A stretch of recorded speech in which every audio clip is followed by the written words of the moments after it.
नमस्कार मित्रों। Mind coaching Sikar के यूट्यूब चैनल पर आपका हार्दिक स्वागत है। प्यारे मित्रों, अपन मैं GK Guru Suresh Mawaliya mind coaching Sikar YouTube पर आज आपको एक महत्वपूर्ण पार्ट अपन कॉन्स्टिट्यूशन संविधान का नॉलेज करने जा रहे हैं। वर्तमान में चाहे केंद्र लेवल की कोई भी एग्जाम हो, राजस्थान लेवल की हो, उनमें संविधान वाला पार्ट है वो जरूर क्वेश्चन यहां से पुटअप करते हैं। संविधान देखिएगा, हमारा भारतीय संविधान है, एक छोटी सी किताब है जिनसे आज देश की लगभग 141 करोड़ जनसंख्या शांतिपूर्ण तरीके से जो आज लोकतंत्र में बंधी हुई है, उसका सर्वे सर्वा अगर किसी को जाता है तो एक छोटी सी किताब को जाता है, वह संविधान। यह संविधान है, एक किन से मिलकर बना है, क्या है, इनके बारे में अपने देखते हैं। तो देखिएगा, यहां जो अपना संविधान है, इस संविधान का मतलब क्या है, इसमें क्या क्या बातें छुपी हुई है। तो देखिए, संविधान में यहां पर 12, इसमें 12 है, वो तो क्या है, अनुसूचियां।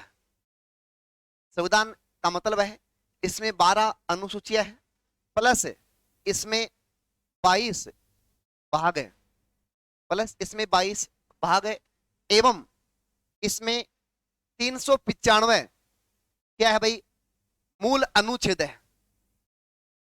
अनुच्छेद संविधान में जो मूल अनुच्छेद है 395 है। तो संविधान का मतलब है, या तो संविधान बोल दो या बोल दो 12 अनुसूचियां, 22 भाग और 395 अनुच्छेद। आज अपन इसका एक महत्वपूर्ण पार्ट ले रहे, वो ले रहे अपने अनुसूचियां। कौन सा पार्ट ले रहे, अनुसूचियां। संविधान जब लागू आता, हमारा जो मूल संविधान है, मूल संविधान, मूल संविधान का मतलब होता है कि जब जब हमारा संविधान लागू हुआ था 26 जनवरी 1950 को, जब संविधान लागू हुआ था, तो उसमें जो बातें थी वो मूल संविधान की बातें कहलाती। तो उस समय हमारे इस मूल संविधान में कुल 8 अनुसूचियां थी। उसमें कुल कितनी अनुसूचियां थी, 8 थी, जो बढ़कर आज 12 हो चुकी है। तो अपन पूरी 1 बाय 1 विस्तार से 12 अनुसूचियों का अध्ययन करेंगे। और मैं बता दूं, इतना बढ़िया एवरेज लेवल लेके पढ़ाऊंगा कि चाहे आप केंद्र लेवल की और राजस्थान लेवल की कोई भी एग्जाम दो, उनसे बाहर क्वेश्चन नहीं जाएगा। 99.99% आपको क्वेश्चन मिलेंगे। अनुसूची सूची से कोई क्वेश्चन आएगा वो इन्हीं से क्वेश्चन आएगा। तो देखिएगा, अपन 1 बाय 1 देखते हैं। पहला है, अपन देखते हैं प्रथम अनुसूची। प्रथम अनुसूची, पहली अनुसूची। प्रथम अनुसूची पहली अनुसूची है। इसमें हमारे संविधान बनाने वालों ने, हमारा भारतीय संविधान है वो किसके द्वारा बनाया गया है।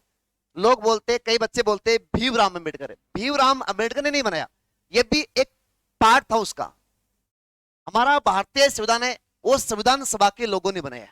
हमारा भारतीय संविधान है वो संविधान सभा के लोगों ने मिलकर बनाया। उनमें एक व्यक्ति थे जिनका थोड़ा महत्वपूर्ण योगदान रहा है, वो थे भीमराव अंबेडकर। तो भीमराव अंबेडकर अकेले नहीं बनाए, कुल 389 थे, जो धीरे धीरे बाद में 284 हो गए थे लास्ट तक। तो उन्होंने हमारा भारतीय संविधान बनाया है भारत की ओर से। तो प्रथम अनुसूची में इसमें भारत, इसमें कहा गया है कि भारत है वो राज्यों का संघ है। इसमें कहा गया है कि जो हमारा प्यारा भारत है, भारत राज्यों का संघ है, भारत राज्यों का संघ है। यानी अनुच्छेद 1 से अनुच्छेद 4 तक इस प्रथम अनुसूची में इसका उल्लेख है। भारत राज्यों का संघ है। हमारे संविधान बनाने वालों ने, हमारे संविधान बनाने वाले संविधान सभा के लोगों ने भारत को एक संघात्मक संविधान बनाया है। भारतीय जो संविधान है वो कैसा है, संघात्मक है। भारतीय संविधान है वो संघात्मक है। संघात्मक का मतलब है कि भारत है वो राज्यों का संघ है। इसका मतलब है कि भारत है वो किसका संघ है, राज्यों का संघ है। यानी राजस्थान, गुजरात, मध्य प्रदेश, महाराष्ट्र, क्या इन्हीं को मिलाकर भारत बोलते हैं? क्या भारत है वो 28 राज्य, वर्तमान में 28 राज्य एवं जो 8 केंद्र शासित जो प्रदेश है इनसे मिलकर बना है। 8 जो केंद्र शासित प्रदेश है इनसे मिलकर बना हुआ है। तो भारत के अंदर कौन कौन से क्षेत्र होंगे? भारत अगर किसी विदेश के या किसी नए क्षेत्र को भी शामिल करता है तो उसका उल्लेख कहां होगा? प्रथम अनुसूची में। तो भारत है वो राज्यों का संघ है, भारतीय संविधान संघात्मक है। यह भारतीय संविधान में जो संघात्मक व्यवस्था ली गई है, भारतीय संविधान में जो संघात्मक व्यवस्था ली गई है वो कहां से ली गई है? कनाडा से। तो सुनाता है कि भारतीय जो संविधान है, भारतीय संविधान है वो एक संघात्मक है। यह संघात्मक व्यवस्था संविधान बनाने वालों ने कहां से लिए? इसका प्रावधान कहां से लिया है? कनाडा से। कहां से लिया है? कनाडा से। तो यह आपकी प्रथम अनुसूची। अब आगे देखते हैं दूसरी अनुसूची। अब हमारी है दूसरी अनुसूची, सेकंड अनुसूची। दूसरी अनुसूची, जो दूसरी अनुसूची है इसमें हमारे संविधान बनाने वालों ने, संविधान सभा के लोगों ने दूसरी अनुसूची में किस बात का प्रावधान किया है? इनमें वेतन भत्तों का प्रावधान है। भारत के जो पदाधिकारी है, भारत के जो पदाधिकारी है, जैसे राष्ट्रपति, जैसे अपन देखे राष्ट्रपति, उपराष्ट्रपति,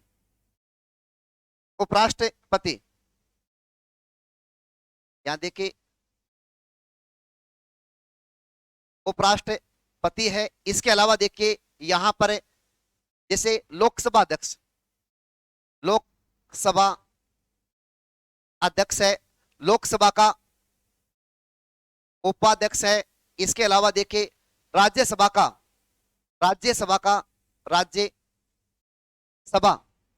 का उप सभापति है, राज्यसभा का उप सभापति है। यहां सुप्रीम कोर्ट है, हाई कोर्ट है, राज्यपाल है। इधर देखिए विधानसभा अध्यक्ष, विधानसभा का अध्यक्ष है, विधानसभा का उपाध्यक्ष है। इसके अलावा तो इनके वेतन और भत्तों का प्रावधान किया गया। जैसे केंद्र के जो अधीन आते हैं उनको भारत की संचित निधि से उनको वेतन मिलेगा। भारत की जो संचित निधि है, भारत की संचित निधि से भारत का नियंत्रक एवं महालेखा परीक्षक है, लोकसभा अध्यक्ष, उपाध्यक्ष, राज्यसभा का उपसभापति, राज्यसभा का सभापति यानी उपराष्ट्रपति, राष्ट्रपति, इनको वेतन मिलेगा वो भारत की संचित निधि से मिलता है। यानी अनुच्छेद 266 में भारत की संचित निधि का उल्लेख है। किसका उल्लेख है? भारत की संचित निधि का उल्लेख है। इसके अलावा जो राज्य के पदाधिकारी हैं उनको वेतन राज्य की संचित निधि से मिलता है। राज्य की संचित निधि है, इसका उल्लेख अनुच्छेद 267 में है। और केंद्र सरकार की भारत की जो संचित निधि है इसका उल्लेख अनुच्छेद 266 में है। आगे देखते हैं तो दूसरी अनुसूची है, इसमें वेतन भत्तों का प्रावधान है। आगे देखें तो अपनी दूसरी जो अनुसूची है वो हो गई, इसमें वेतन भत्तों का प्रावधान है। अब आगे देखते हैं अपने तीसरी अनुसूची, तृतीय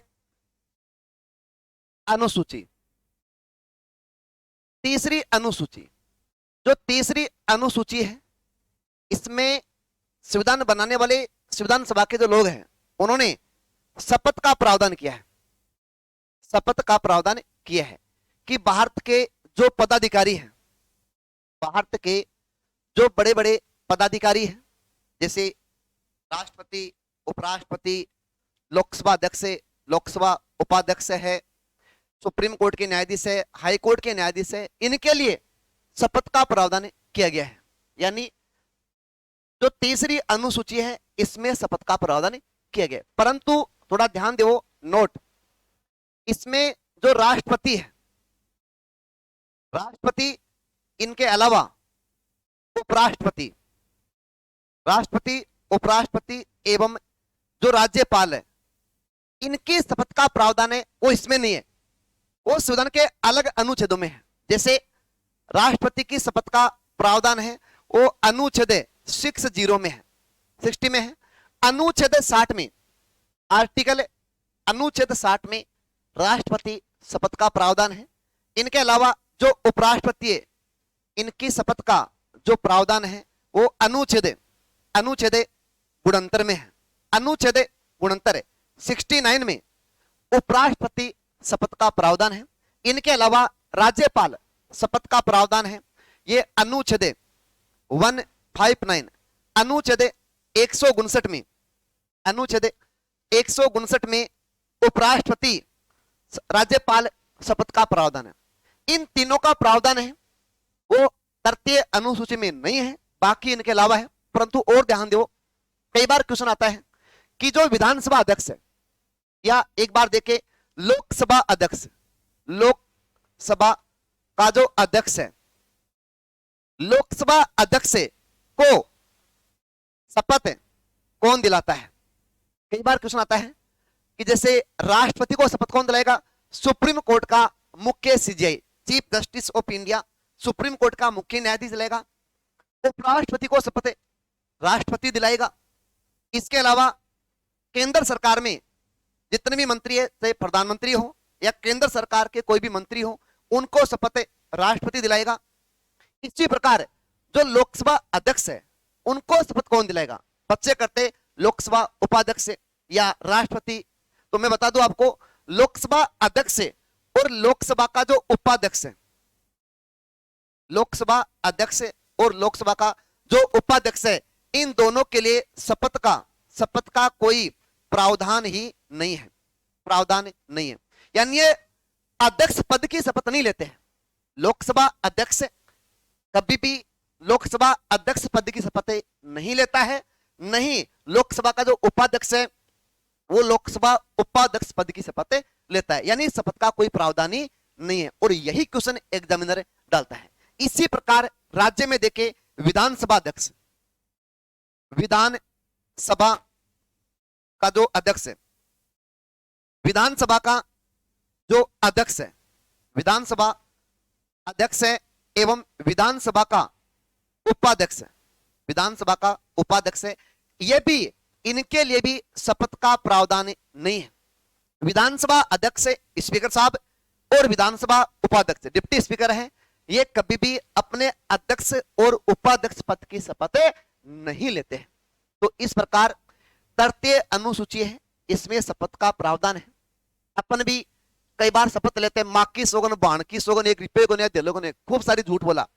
और अपने नेता भी लगभग शपथ लेते हैं, परंतु संविधान के अकॉर्डिंग काम नहीं करते, कई बार पद से बाहर निकल जाते। लालच के शपथ है वो ईश्वर के नाम से दिले जाती है इनको, ईश्वर के नाम से। कोई बोले कि मैं तो ईश्वर को कभी मानता ही नहीं हूं, मैं तो मुसलमान हूं, मैं तो ईसाई हूं, तो वो अपने ईश्वर के नाम से ले लेगा। कई ऐसे हैं कि मैं न तो भगवान को मानता हूं, मैं तो नास्तिक हूं, तो फिर संविधान में सत्य निष्ठा के नाम से शपथ दिलाते हैं। तो शपथ है वो ईश्वर के नाम से या सत्य निष्ठा के नाम से ली जाती है। इसका विस्तार से उल्लेख आगे पढ़ाऊंगा मैं। एक बार नॉर्मल देखेगा, जो तृतीय अनुसूची है इसमें किस बात का प्रावधान है? शपथ का प्रावधान। राइट, आगे देखिए चौथी अनुसूची, अगली है चौथी, चौथी यानी चतुर्थ अनुसूची। चौथी अनुसूची, चौथी अनुसूची है, इसमें किस बात का प्रावधान है? चौथी अनुसूची है, इसमें राज्यसभा सीटों का बंटवारा है। इसमें क्या भाई, जो हमारी राज्यसभा है, राज्यसभा के सीटों का बंटवारा केंद्र, जो राज्य है, जो राज्य प्रत्येक 28 राज्य हैं, एवं जो केंद्र शासित प्रदेश है, यूटी है 8, केंद्र शासित प्रदेश है 28 राज्य है वर्तमान में। तो इनमें कौन से राज्य की कितनी राज्यसभा की सीट होगी। इन राज्यसभा सीटों का जो बंटवारा है वो चौथी अनुसूची में प्रावधान है। राज्यसभा की सीटों का प्रतिनिधित्व किस राज्य का कितना होगा राज्य में, तो इसका प्रावधान है वो चौथी अनुसूची में। मैं बता दूं हमारे संविधान में इस राज्यसभा में अगर बात करें तो राज्यसभा में 250 सीटें हैं। राज्यसभा में कुल राज्यसभा की अधिकतम सीटें कितनी हो सकती है, 250 है। वर्तमान में 250 है, परंतु वर्तमान की बात करें इनमें से वर्तमान में कितने का प्रावधान है, 245 का। वर्तमान में ये 245 सीटें भरी जाती है। इन 245 में से मैं आपको बताऊं 245 में से अगर देखें 225 सीटें हैं। ये तो आपके 28 राज्यों से है। इनके अलावा 8 सीटें हैं, 8 राज्यसभा की सीटें हैं वो यूटी केंद्र शासित प्रदेशों से है।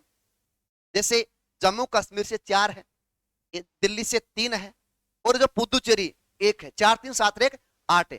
केंद्र शासित प्रदेश है, इनसे 8 है।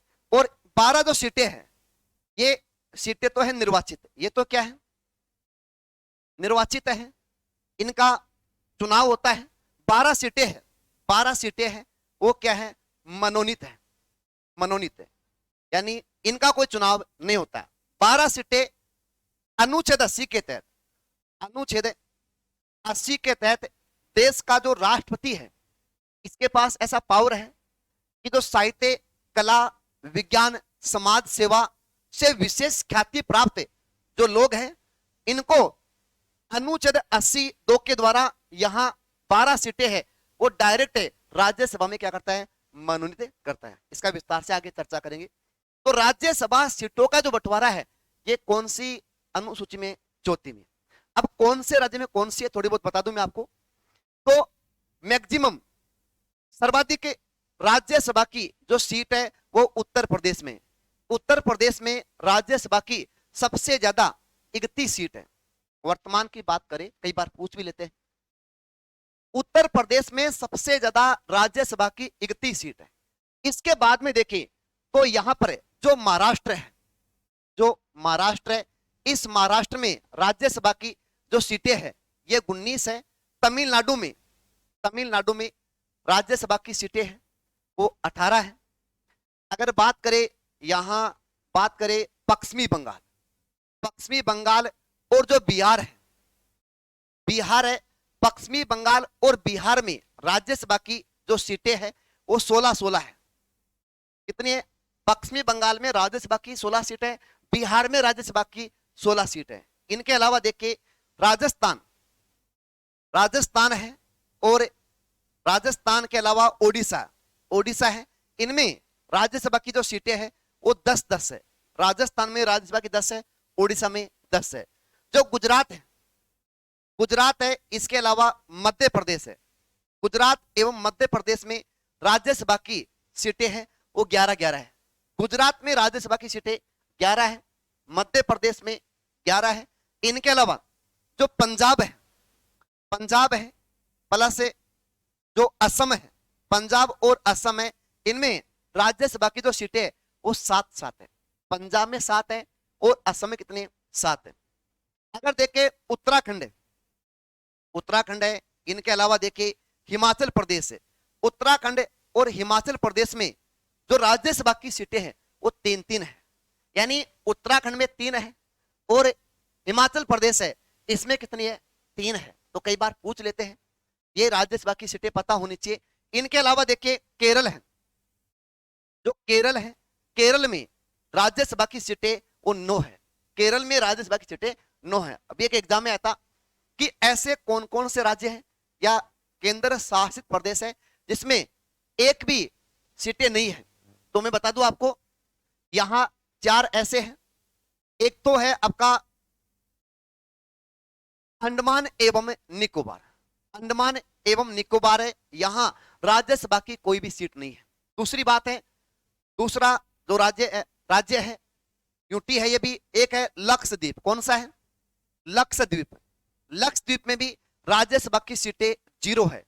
इनके अलावा तीसरा देखें तो यहां दमन एवं दीव है। कौन सा है?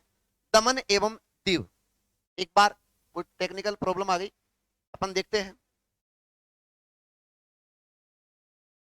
दमन एवं दीव है। एक बार चालू रखो एक बार।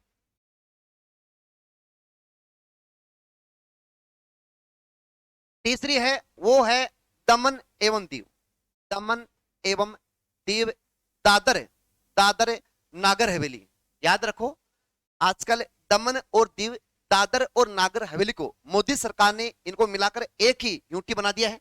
तो इनमें भी राज्यसभा की कोई सीटें नहीं है। इनके अलावा अगर चौथा देखे राज्यसभा की सीटें हैं, अगर वो देखे चौथी, तो यहां पर जो चंडीगढ़ है, चंडीगढ़ है, चंडीगढ़ में भी राज्यसभा की कोई सीटें नहीं है। तो 4 ऐसे है ये जहां पर राज्यसभा की एक भी सीटें नहीं है। अगर अब देखें कुछ ऐसे राज्य हैं जहां पर राज्यसभा की सीटें एक एक है। जैसे अपन देखें, यहां अपन देखें 7 महीने हैं, जैसे अपन 6 महीने। अरुणाचल प्रदेश कौन सा है? अरुणाचल प्रदेश, अरुणाचल प्रदेश है। नागालैंड है, नागालैंड है। मणिपुर है, मणिपुर है। मिजोरम है, त्रिपुरा, मेघालय, त्रिपुरा, मेघालय, सिक्किम, सिक्किम है। यहां गोवा है। ये ऐसे राज्य है जहां पर राज्यसभा की जो सीटें हैं प्रत्येक में एक एक है। जहां पर राज्यसभा की सीटें हैं वो एक एक है। यहां पर राज्यसभा की जो सीटें हैं वो कितने? एक एक। याद रखिएगा, अरुणाचल प्रदेश, असम में तो बताया था कि पंजाब और असम में साथ साथ है। यहां देखिए अरुणाचल प्रदेश, नागालैंड, मणिपुर, मिजोरम, त्रिपुरा, मेघालय, सिक्किम, गोवा, यहां पर राज्यसभा की सीटें वो क्या है? एक एक है। तो देखिए मित्रों, संविधान की जो चौथी अनुसूची है इसमें राज्यसभा सीटों का बंटवारा है। और वर्तमान में इन राज्यसभा 1971 की जनगणना के आधार पर, 1971 की जनगणना के आधार पर राज्यसभा सीटों का बंटवारा किया गया है। वर्तमान में जो लोकसभा की सीटें हैं, राज्यसभा की सीटें हैं, तो राज्यसभा सीटों का बंटवारा है। वर्तमान में जो 250 है, 245 भरी जाती है। तो इन सीटों का जो बंटवारा है ये जनसंख्या के आधार पर होता है। विधानसभा, लोकसभा, राज्यसभा, इन सीटों का बंटवारा है वो जनसंख्या के आधार पर होता है। अमूमन प्रति 10 लाख पर एक सीट होती है राज्यसभा की। तो वर्तमान में जैसे राजस्थान में राज्यसभा की 10 सीट है, तो ये सीट है ये जनसंख्या के आधार पर है। उत्तर प्रदेश है राजस्थान से क्षेत्रफल में छोटा है, फिर भी देश में सबसे ज्यादा 31 सीट है, जबकि राजस्थान में 10 सीट। क्यों? क्योंकि राजस्थान में जनसंख्या उत्तर प्रदेश से कम है। और वर्तमान में जो ये सीटें हैं ये 1971 की जनगणना के आधार पर। हमारे संसद में एक संशोधन आया था, 84वां संविधान संशोधन, 84वां संविधान संशोधन अधिनियम 2001। 84वां संविधान संशोधन अधिनियम 2001 है। इसमें प्रावधान किया गया था कि 2026 तक सीटें नहीं बढ़ाई जाएगी। लोकसभा, राज्यसभा और जो विधानसभाएं हैं इनकी सीटें नहीं बढ़ाई जाएगी। तो 84वां संविधान संशोधन अधिनियम 2001 में आया था और इसमें प्रावधान किया गया था कि 2026 तक राज्यसभा की, लोकसभा की, विधानसभाओं की सीटें नहीं बढ़ाई जाएगी। तो 26 बाद में बढ़ाएंगे। तो मोदी सरकार ने, आपको पता होगा, संसद में प्रेजेंट में बैठने की जगह कम है, तो संसद भवन का विस्तार कर लिया गया है। अब और नए लोग आएंगे, सीटें 2026 के बाद में कन्फर्म में बढ़ने वाली है। तो वर्तमान में नए भवनों का लगभग निर्माण हो चुका है, संसद भवन का नया निर्माण हो चुका है और इसका विस्तार किया जा चुका है। तो आपको समझना है चौथी अनुसूची है, इसमें राज्यसभा सीटों का बंटवारा किया गया है। तो आप देखो, चौथी अनुसूची राज्यसभा सीटों का बंटवारा है। राज्यसभा केंद्र और राज्यों के मध्य कौन कौन सी कितनी सीटें होगी? अधिकतम सीटें 250 हो सकती है, वर्तमान में 245 है। अंडमान निकोबार, लक्षद्वीप, दमन दीव, दादर नागर हवेली, चंडीगढ़, ये 4 ऐसे यूटी हैं जहां पर एक भी राज्यसभा की सीटें नहीं है। इसके अलावा राज्यों के लिए है 225, और यूटी यानी जो केंद्र शासित प्रदेश है, इसमें देखे केंद्र शासित प्रदेश में, तो अपन देखे केंद्र शासित प्रदेश में देखें तो अपन जो पंजाब है, सॉरी ये आपका दिल्ली है, दिल्ली है। दिल्ली में राज्यसभा की 3 सीटें हैं। कितने? 3 है। जम्मू कश्मीर में 4 है, जो पुदुचेरी है, पांडिचेरी पुदुचेरी है, इसमें 1 है। तो इनमें यूटी की कुल सीटें हैं वो कितने? 8 है। इस प्रकार राज्यसभा सीटों का बंटवारा किया गया है। क्या भाई? राज्यसभा सीटों का बंटवारा किया गया है। आगे देखें तो देखिए, अब अपन देखते हैं 5वीं अनुसूची। कौन सी है? 5वीं अनुसूची। 5वीं अनुसूची 5वीं अनुसूची में किस बात का प्रावधान है? इसमें क्या कहा गया है? आजकल क्वेश्चन यहां से भी आने लगे, पहले तो नहीं पूछते थे, आजकल 5वीं अनुसूची के बारे में भी पूछते हैं। तो देखिए, 5वीं जो अनुसूची है, इसमें किस बात का प्रावधान?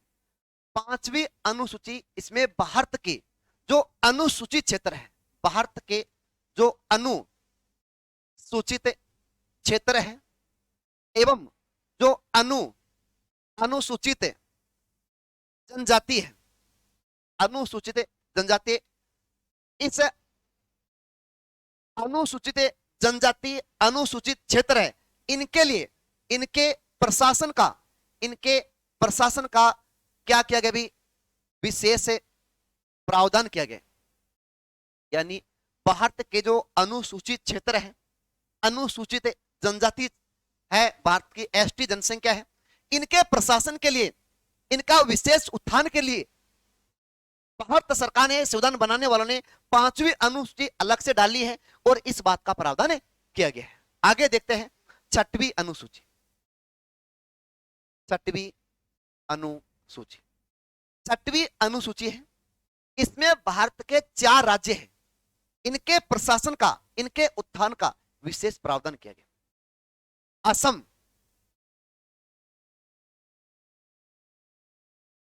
असम, मेघालय, त्रिपुरा और मिजोरम। असम, मेघालय, त्रिपुरा, मिजोरम एवं एवं एवं पश्चिमी बंगाल का दार्जिलिंग, पश्चिमी बंगाल का जो दार्जिलिंग क्षेत्र है, इनके प्रशासन का, पश्चिमी बंगाल का नहीं है, पश्चिमी बंगाल का जो दार्जिलिंग हिमालय क्षेत्र है, जो देश में मैक्सिमम चाय उत्पादन के लिए फेमस है, तो इनके प्रशासन का क्या भी विशेष प्रावधान किया गया है। 6वीं अनुसूची है, इसमें असम, मेघालय, त्रिपुरा, मिजोरम, असम, मेघालय, त्रिपुरा, मिजोरम है, इन 4 राज्य प्लस एक क्षेत्र है, एक जिला है दार्जिलिंग पश्चिमी बंगाल का, इसके प्रशासन का विशेष प्रावधान किया गया है। अगली अपन देखते हैं 6वीं अनुसूची। आगे देखिएगा, 6वीं हो गई। 7वीं अनुसूची, अब है 7वीं अनुसूची। 7वीं अनुसूची यह सबसे विस्तृत है और सबसे महत्वपूर्ण अनुसूची है। 7वीं जो अनुसूची है, ये सबसे महत्वपूर्ण अनुसूची है। कैसे? अपन देखें, 7वीं अनुसूची है, इसमें जो केंद्र है, केंद्र सरकार है, केंद्र एवं जो राज्य है, इन राज्यों के मध्य क्या भाई? विषयों का यानी शक्तियों का बंटवारा किया गया है। सातवीं अनुसूची है, सातवीं अनुसूची में केंद्र सरकार और जो राज्य सरकारें हैं, जो राज्य हैं, इनके मध्य विषयों का बंटवारा किया गया। कौन सा विषय केंद्र सूची के अधीन आएगा, कौन सा विषय राज्य सरकारों के अधीन आएगा, राज्य के अधीन आएगा, तो इसमें हमारे संविधान बनाने वाले ये केंद्र और राज्यों के मध्य जो शक्तियों का बंटवारा किया गया है, केंद्र एवं राज्यों के मध्य जो शक्तियों का बंटवारा किया गया है, इस बात का, इसका जो प्रावधान है कि केंद्र, ये विषय केंद्र का रहेगा, राज्य सरकार इसमें हस्तक्षेप नहीं करेगी, ये विषय राज्य सरकार का रहेगा, इसमें सरकारें केंद्र हस्तक्षेप नहीं करेगी। तो ऐसा जो प्रावधान है, शक्तियों का जो बंटवारा है, वो हमारे संविधान बनाने वालों ने ये प्रावधान कहां से लिया था, तो ये लिया था ऑस्ट्रेलिया से। प्रावधान कहां से लिया है, ऑस्ट्रेलिया। यानी जो सातवीं अनुसूची है, इसमें कई बार क्वेश्चन आता है कि केंद्र और राज्य सरकारों के मध्य जो शक्तियों का बंटवारा किया गया है, केंद्र एवं राज्य सरकारों के मध्य जो शक्तियों का, विषयों का बंटवारा किया गया है, इसका जो प्रावधान है वो संविधान में कहां से लिया है, ऑस्ट्रेलिया से लिया है। और हमारे संविधान बनाने वालों ने संविधान में एक अनुच्छेद डाल दिया, एक अनुच्छेद है, आर्टिकल है, धारा, अनुच्छेद आर्टिकल डाल दिया। वो कौन सा है, अनुच्छेद 246, वेरी वेरी मोस्ट है। इस अनुच्छेद 246 में केंद्र सरकार और राज्य सरकार है, इनके मध्य शक्तियों का बंटवारा किया गया है। इसमें जो सातवीं अनुसूची है, इसको तीन भागों में बांटा गया है। जो सातवीं अनुसूची है, इसको अनुच्छेद 246 के माध्यम से तीन भागों में बांटा गया। पहला है संघ सूची। कौन सी है, संघ सूची। संघ सूची दूसरी है राज्य सूची, और तीसरी है समवर्ती सूची। जो सातवीं अनुसूची है, इसे तीन भागों में बांटा गया है, अनुच्छेद 246 के द्वारा बांटा गया है। इसे संघ सूची, राज्य सूची और समवर्ती सूची तीन भागों में बांटा गया। संघ सूची में जो विषय आते हैं, इसमें जो विषय आते हैं, इन पर कानून है, इन पर अगर वर्तमान में देखें तो कानून, इन पर कानून है, वो केवल केंद्र सरकार बना सकती है। कौन बना सकती है, संसद, केंद्र सरकार बना सकती है। जो संघ सूची में विषय आते, उन पर कानून केंद्र सरकार बना सकती है। राज्य सूची में जो भी विषय आते हैं, उन पर कानून राज्य सरकार बना सकती है। और समवर्ती सूची में जो विषय आते हैं, इन पर कानून केंद्र सरकार, वो केंद्र एवं राज्य सरकार दोनों बना सकती है। अब विस्तार से देखते हैं अपन। देखिए यहां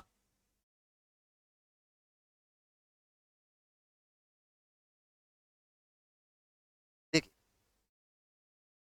संघ सूची है, इस पर विषय, इस संघ सूची में वर्तमान में 100 विषय आते हैं, वर्तमान में 100 विषय आते हैं।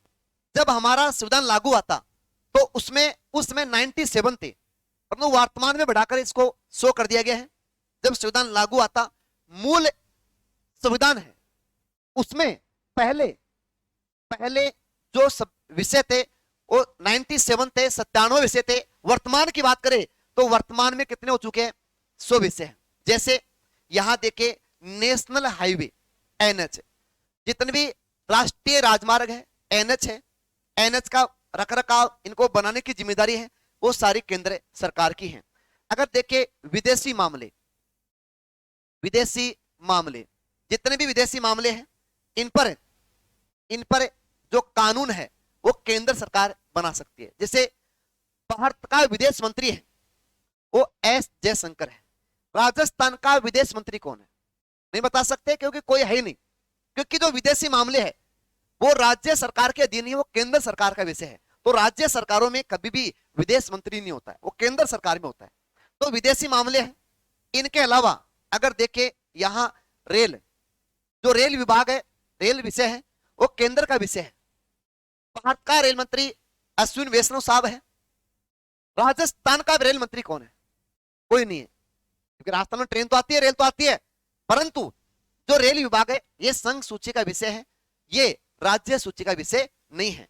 इसके अलावा जनगणना, जनगणना प्रति 10 वर्ष के अंतराल पर भारत का गृह मंत्रालय जनगणना करवाता है। तो जनगणना करवाने की जो जिम्मेदारी है वो केंद्र सरकार की जनगणना विषय केंद्र सूची का विषय है, जबकि परिवार नियोजन जनसंख्या नियंत्रण यह समवर्ती सूची का विषय है। कई बार क्वेश्चन आता है, जनगणना ये संघ सूची का विषय है। इसके अलावा देखें तो यहां तेल, तेल एवं जो गैस है, तेल एवं गैस है, ये संघ सूची का विषय है। भारत में पेट्रोलियम मंत्री होता है, राजस्थान का पेट्रोलियम मंत्री कौन है? नहीं बता सकते, क्योंकि जो पेट्रोलियम विभाग है वो केंद्र सरकार का विषय है, राज्य सरकार का विषय नहीं है। तो ये तेल और गैस है, इनका दाम बढ़ाना घटाना, कितना तेल आयात करना, ये सारा काम है, ये केंद्र का विषय है। इनके अलावा देखें डाक है, डाक जो तार है, डाक तार है, वो किसके अधीन आते? केंद्र सरकार के अधीन आते हैं। जो बैंक है, यानी जो केंद्रीय करते बैंक है, जो शेयर मार्केट है, जो शेयर है, वो केंद्र सरकार के अधीन है। सुप्रीम कोर्ट, सुप्रीम कोर्ट और हाई कोर्ट का जो गठन करने का प्रावधान है, ये कौन कर सकती है? केंद्र सरकार का विषय। इनमें न्यायाधीशों की नियुक्ति है, सारा प्रावधान कौन देखती है? केंद्र सरकार देखती है। तो सुप्रीम कोर्ट, हाई कोर्ट है, ये केंद्र का विषय है। अगर देखें देश की आर्मी, देश की जो सेना है, सेना है वो किसके अधीन है? केंद्र सरकार के। जैसे देश का एक रक्षा संबंधी मामले है, रक्षा संबंधी मामले हैं, वो केंद्र का विषय है। देश का जो रक्षा मंत्री है वो राजनाथ सिंह जी है। राजस्थान का रक्षा मंत्री कौन है? कोई होता ही नहीं। क्यों? क्योंकि जो रक्षा विभाग है वो केंद्र का विषय, राज्यों का विषय नहीं है। तो मैं बार बार बोल रहा हूं कि जो संघ सूची है इसमें वर्तमान में 100 विषय आते हैं। जब संविधान लागू आता, मूल संविधान में 97 विषय थे, वर्तमान में बढ़ाकर 100 कर दिए गए हैं। और इन पर कानून है वो केंद्र सरकार ही बना सकती है, संसद ही बना सकती है। इस प्रकार इसमें जो विषय याद रख लो महत्वपूर्ण, जैसे राष्ट्रीय राजमार्ग है, विदेशी मामले हैं, रेल है, इधर जनगणना है, तेल है, गैस है, डाकतार है, शेयर मार्केट है, सेना है, केंद्रीकृत बैंक है, ये सारे केंद्र के विषय। ऐसे 100 विषय आते जो केंद्र सरकार के अधीन आते हैं। आगे देखिएगा, यहां अगर आप चाहो तो स्क्रीनशॉट भी ले सकते हो। आगे देखें तो यहां अपन देखते हैं दूसरी राज्य सूची। कौन सी है? राज्य सूची। राज्य सूची है, इन पर वर्तमान में 61 विषय आते। मूल संविधान में, मूल संविधान में 66 थे, 66 विषय थे। कितने थे? 66। जो वर्तमान में 5 कम कर दिए, समवर्ती सूची में डाल दिए, वो बात अलग है। वर्तमान में 61 विषय है। राज्य सूची पर जितने भी वर्तमान में 61 विषय हैं, इन पर कानून है वो राज्य सरकार है, राज्य का विधानमंडल है वो बना सकते हैं, राज्य बना सकते हैं। जैसे इसमें विषय कौन कौन से आते हैं? जैसे राज्य का सामान्य प्रशासन, राज्य का सामान्य प्रशासन है। स्टेट हाईवे, स्टेट हाईवे, राज्य की सड़कें आती हैं। राज्य स्तरीय जो मेले हैं, राज्य की जो कृषि है। इसके अलावा देखिए यहां पर पंचायती राज है। ऐसे यहां कुल 61 विषय आते जिन पर कानून है वो कौन बना सकती है? राज्य सरकार ही बनाती है। कुछ विशेष प्रावधान है वो अलग है। तो राज्य सूची में वर्तमान में 61 विषय आते हैं। मूल संविधान में 66 थे, वर्तमान में 5 कम कर दिए, 61 विषय आते जिन पर कानून राज्य सरकार ही बना सकती है। आगे देखेगा, तीसरी जो है वो है समवर्ती सूची। तीसरी सूची कौन सी है? समवर्ती सूची सबसे ज्यादा मोस्ट है, क्वेश्चन भी खूब आते हैं यहां से। नाजनी निगाहों से ना देख, एक बोलते हैं कि नाजनी निगाहों से ना देख हम दरिया नहाकर आए हैं। नाजनी निगाहों से ना देख हम दरिया नहाकर आए, हवाएं क्या खाक रास्ता बदलेगी, हम तूफानों से टकरा कर आए हैं।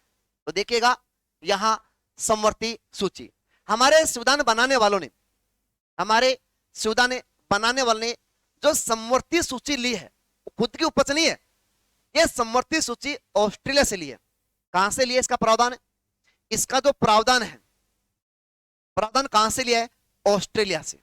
कई बार क्वेश्चन आता है, बहुत बार आया हुआ है कि समवर्ती सूची है वो संविधान में कहां से ली गई है, ऑस्ट्रेलिया से ली गई है।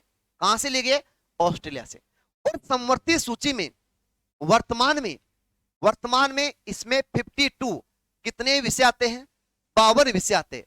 जो मूल संविधान था, मूल कॉन्स्टिट्यूशन था, फंडामेंटल कॉन्स्टिट्यूशन है, जो मूल संविधान का मतलब है जब संविधान लागू हुआ था 26 जनवरी 1950, उस समय उस मूल संविधान में यहां पर 47 विषय थे। कितने विषय थे, 47 विषय थे। और वर्तमान में कितने, 52 है। कितने हैं, 52 है। इन 52 विषयों पर कानून है। समवर्ती सूची में जितने भी 52 विषय आते हैं इन पर कानून है। वो कानून केंद्र एवं राज्य दोनों बना सकती है।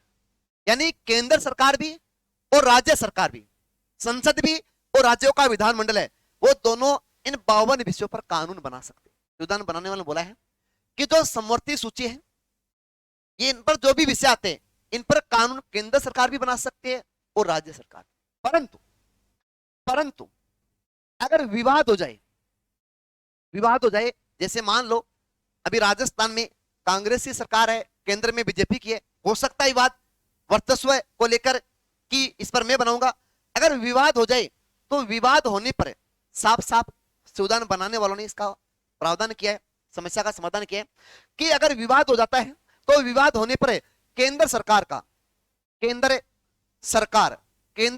ही क्या बना सकती है, कानून बना सकती है।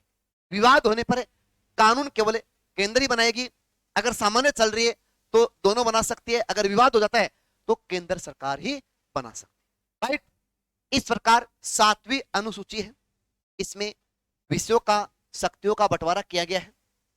अब संविधान बनाने वाले बड़े चालाक थे, उन्होंने बोला कि अगर मान लो ये विषय तो रख रहे हैं, अगर कोई नया विषय पैदा हो जाए तो उसको कहां रखेंगे। तो संविधान बनाने वालों ने एक अनुच्छेद डाला है, अनुच्छेद 248। इस अनुच्छेद 248 में अवशिष्ट सूची का प्रावधान भी किया गया है। अनुच्छेद 248 में अवशिष्ट सूची का प्रावधान भी किया गया है और इसमें वे विषय आएंगे जो तीनों विषयों में नहीं आते। जो राज्य सूची, संघ सूची, समवर्ती सूची में जो विषय नहीं आते हैं वो विषय कहां डाले जाएंगे, नए विषय अगर पैदा हो जाए तो अवशिष्ट सूची में। और अवशिष्ट सूची में जो भी विषय आते हैं इन पर कानून कौन बनेगी, केंद्र सरकार बनेगी। कौन बनेगी, केंद्र सरकार।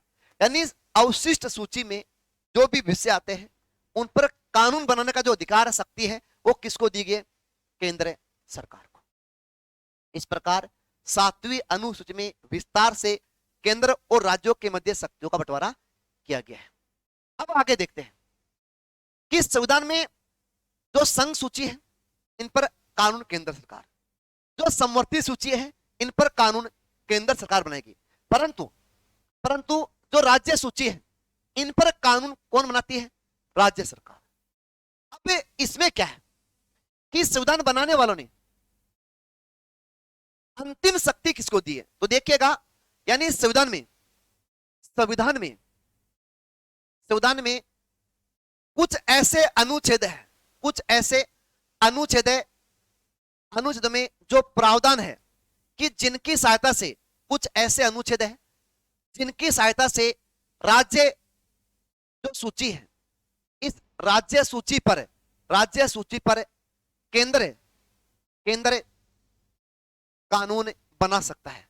हमारे संविधान बनाने वालों ने बोला है कि राज्य में कभी भी अहम भावना आ सकती है, वो केंद्र सरकार की बातों को नहीं माने, अपने आप को भगवान समझने लग जाए, अपने राज्य को देश घोषित करने की कोशिश करने लग जाए, हैं, तब संविधान के अकॉर्डिंग संविधान का अतिक्रमण करे, संविधान के अकॉर्डिंग शासन नहीं करे, तब हमारे संविधान बनाने वाले ने उनको बोला है कि कुछ ऐसे अनुच्छेद डाल रहे हैं जिनके माध्यम से राज्य सूची पर भी किसका अधिकार हो जाएगा, केंद्र सरकार का, संसद का। कैसे देखिएगा, अनुच्छेद है, एक अनुच्छेद है, पहला अनुच्छेद है अनुच्छेद 249, अनुच्छेद 249, अनुच्छेद 249 देखे तो अनुच्छेद 249 के द्वारा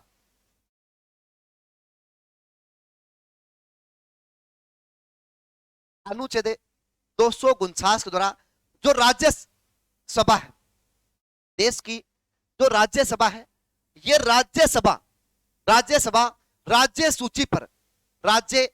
सूची पर क्या बना सकती है, कानून बना सकती है। ये राज्यसभा को विशेष अधिकार है कि अनुच्छेद 249 का प्रयोग करके वह राज्य सूची के विषय है, इसको कहां ला सकती है, संघ सूची के विषय में ला सकती है, राष्ट्रीय महत्व का विषय घोषित कर सकती है।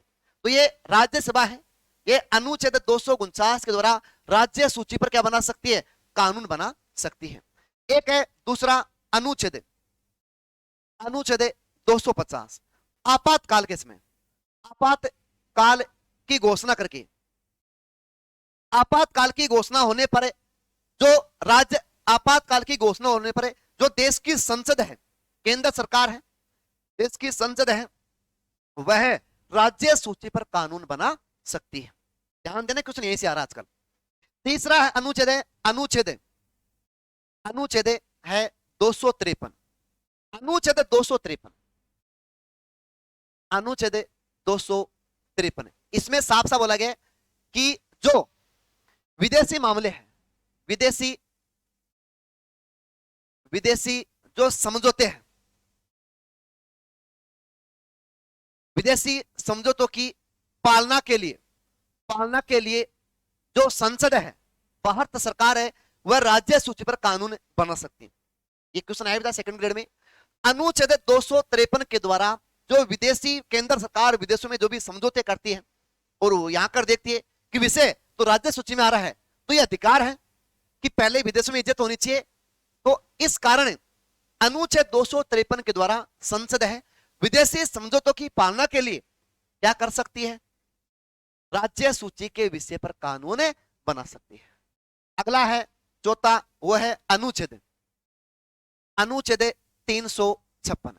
अनुच्छेद 356 के द्वारा अगर कोई राज्य का विधानमंडल विधानसभा भंग हो जाए, किसी भी दल को बहुमत नहीं मिले, वहां का मुख्यमंत्री संविधान के अकॉर्डिंग शासन नहीं करे, संविधान का अतिक्रमण करे, तो वह राज्यपाल की रिपोर्ट पर देश का मंत्रिमंडल अगर लिख के दे दे तो देश का राष्ट्रपति है उस राज्य में क्या लगा देगा, राष्ट्रपति शासन लगा देगा। क्या लगा देगा, राष्ट्रपति शासन। अगर राज्य में अनुच्छेद 356 के द्वारा राष्ट्रपति शासन लग जाता है तो उस समय भारत की जो पार्लियामेंट है, भारत की जो संसद है, ये राज्य सूची पर क्या बना सकती है, कानून बना सकती है। तो मित्रों देखो, आप संविधान बनाने वाला कितने बड़े समझदार थे कि भारत की जो अंतिम शक्ति है वो केंद्र सरकार को सौंपी है। तो भारत राज्यों का संघ है, फिर भी ये भारत संघात्मक से एकात्मक कैसे बन जाता है। तो इस प्रकार भारत है ये संघात्मक है, संघात्मक से क्या हो गया, एकात्मक। भारत संविधान है वो संघात्मक से क्या हो गया, एकात्मक, केंद्रीकृत हो गया। विकेंद्रीकरण से केंद्रीकरण हो गया। इसका अंतिम शक्ति है वो संविधान बनाने वाले ने किसमें डाली है, केंद्र सरकार में। तो इस प्रकार कोई भी राज्य ये भूल न करे कि मैं मुख्यमंत्री बन गया तो मेरे राज्य के अकॉर्डिंग चलेगा, संविधान के अकॉर्डिंग शासन नहीं चलेगा, तो उनकी भूल है। केंद्र सरकार में इतना पावर है। ऐसे और भी बहुत अनुच्छेद है जिनकी सहायता से जो संसद है, केंद्र सरकार है, वो राज्यों को कभी भी अपने अकॉर्डिंग अपने अधीन ले सकती है। हालांकि इसका दुरुपयोग इंदिरा गांधी सरकार में भी और अन्य सरकार में भी हुआ है। हालांकि दुरुपयोग बात अलग होती है कि कई बार केंद्र सरकार अपने इसका पद का दुरुपयोग भी कर लेती है, जानबूझ के सरकार को गिरा देती है, वो बात अलग है। फिर भी अनुच्छेद 356 के द्वारा अनुच्छेद 253, अनुच्छेद 250, अनुच्छेद 250, 250, ये ऐसे अनुच्छेद है जो राज्य सूची पर भी अधिकार किसको दे रहे, केंद्र सरकार को। अतः भारतीय संविधान है वो संघात्मक से क्या हो गया, एकात्मक हो गया। तो मित्रों समझ गए होंगे, 7वीं अनुसूची बहुत मोस्ट है, मैंने विस्तार से करवाने की कोशिश की है, राइट। अब देखते हैं 8वीं अनुसूची। 7वीं हो गई, थोड़ा ध्यान दीजिएगा। 8वीं अनुसूची, 8वीं अनुसूची, 8वीं अनुसूची है, इसमें भाषा का उल्लेख है। इसमें किस बात का उल्लेख है? भाषा का, भाषा का उल्लेख है। 8वीं अनुसूची में भाषा का उल्लेख है। और जब मूल संविधान की बात करूं, मूल संविधान, अगर मैं मूल संविधान की बात करूं तो मूल संविधान में कुल कितनी भाषा थी? 14 भाषा थी। मूल संविधान में 14 भाषा थी, जो मूल संविधान की 14 मूल भाषाएं कहलाती है। वर्तमान की अगर बात करें, वर्तमान में कुल 22 भाषाएं हैं। वर्तमान में 8वीं अनुसूची में जिनको संवैधानिक दर्जा मिल चुका है, जो भी बात संविधान में होती है उनको संवैधानिक बातें बोलते हैं। अतः वर्तमान में 8वीं अनुसूची में कुल कितनी भाषाएं? 22 भाषाएं हैं। 1 बाई 1 22 भाषा देखेंगे कौन कौन सी कैसे हैं। तो कई बार क्वेश्चन ये बनता है कि 14 मूल भाषाएं कौन सी थी, तो अपन देखते हैं ये 14 मूल भाषाएं कौन कौन सी थी। तो देखिए, एक थी कश्मीरी। कौन सी थी? कश्मीरी, कश्मीरी भाषा।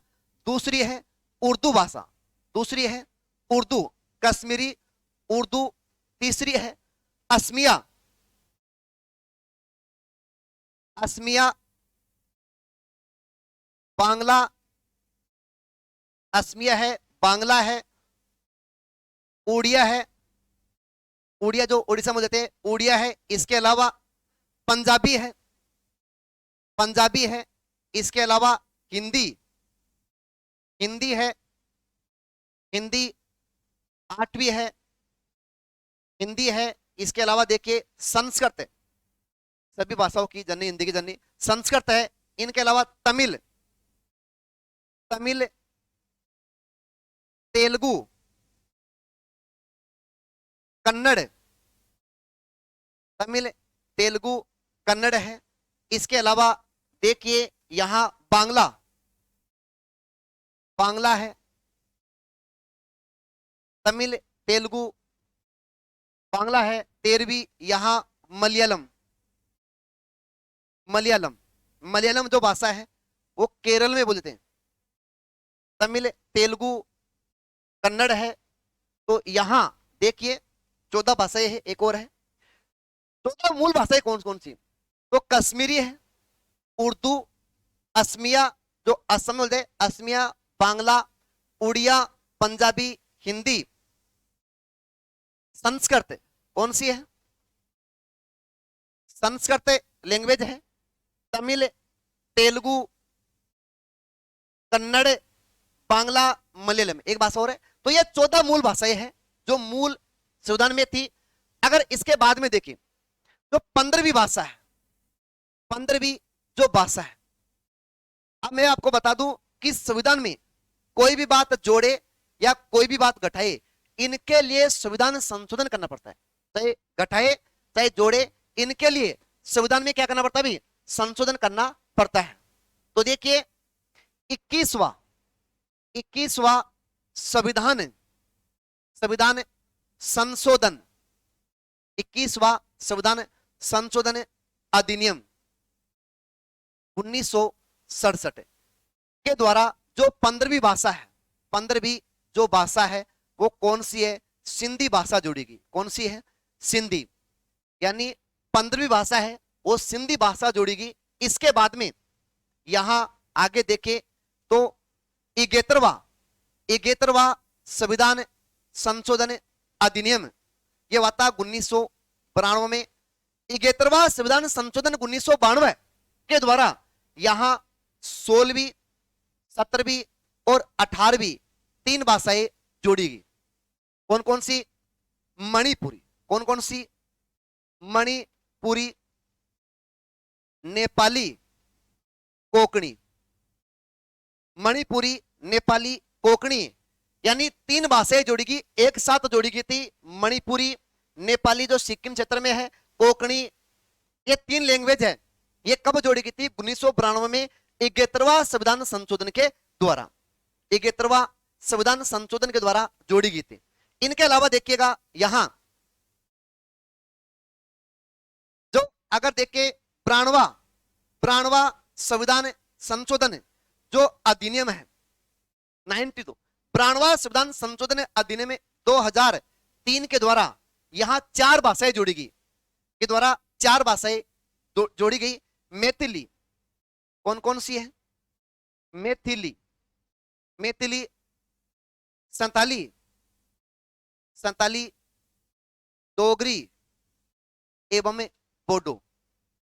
मैथिली, संताली, डोगरी, बोडो, यानी 15, 3, 18, 18, 4, 18 और 4 कितनी हो गई? 22। इस प्रकार मैथिली, संताली, डोगरी, बोडो ये 4 भाषाएं जोड़ेगी। ये कुल 22 भाषाएं हैं जो 8वीं अनुसूची में। एक बार आप इनको उतार लो, इनका स्क्रीनशॉट ले लो, देखिए उतारो, देखिए